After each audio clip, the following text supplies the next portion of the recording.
Vous avez sûrement remarqué depuis quelques années que beaucoup de licences se voient adaptées de plus en plus en films de style live action, c'est-à-dire où il est majoritairement réalisé en prise de vue réelle. Par exemple, ceux qui ont fait le plus parler à l'heure où sort cette vidéo sont le film Détective Pikachu, celui de Sonic et celui d'Aladin. La question à se poser, c'est se demander pourquoi les ayants droit assistent tellement pour faire des films en live action ou au moins avec un style réaliste plutôt qu'en animation. Il faut d'abord savoir que cette mode, c'est de Disney qu'elle vient, notamment de 2010 avec l'adaptation de Alice au Pays des Merveilles qui a engendré des résultats très positifs et qui confirmera la lancée de Disney là-dessus, dans la volonté d'adapter ses autres classiques en live action.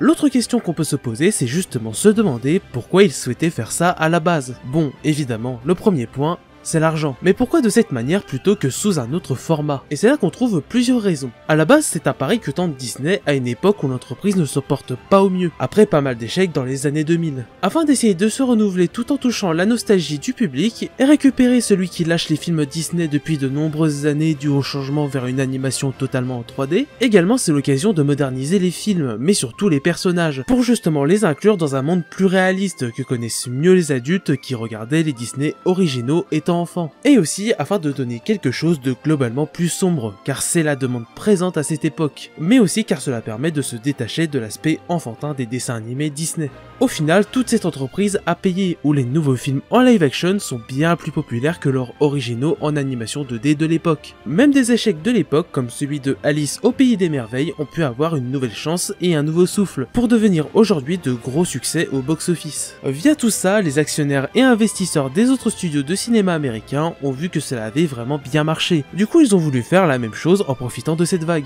Il y a aussi deux principaux intérêts pour les autres studios pour ce format de long métrage. C'est que d'abord, la main d'œuvre est plus facile à trouver. Il y a beaucoup plus d'acteurs qui pourront donner aussi de l'importance au film, d'équipes techniques, etc. que d'animateurs. Pareil pour le matériel, il sera d'ailleurs par exemple plus simple de filmer un lieu déjà existant plutôt qu'en créer un artificiellement. Et l'autre intérêt, c'est que ça peut être plus avantageux financièrement. Un film d'animation demandera toujours un important budget, alors qu'un film en live action, selon ce qu'on veut faire, ça peut être plus variable. Le budget va énormément dépendre des acteurs présents, de la quantité et de la qualité de la CGI utilisée s'il y en a, et j'en passe. Pour résumer, on voit de plus en plus de films live action plutôt que d'animation, car Disney a eu du succès là-dedans, que les autres voulaient surfer là-dessus, et que pour beaucoup de ceux ayant les droits de licence à adapter, la production d'un film live action peut se révéler plus simple et moins coûteuse qu'un film d'animation. Et vous, est-ce que vous êtes plus film live action ou film d'animation, que cela soit 2D ou 3D? N'hésitez pas à m'en parler dans les commentaires. Comme d'habitude, le pouce bleu si vous avez apprécié la vidéo et que vous souhaitiez m'encourager, et vous abonner à la chaîne pour ne rien rater du contenu à venir. Je vous remercie d'avoir suivi la vidéo jusqu'au bout, c'était Dorian, tchuss!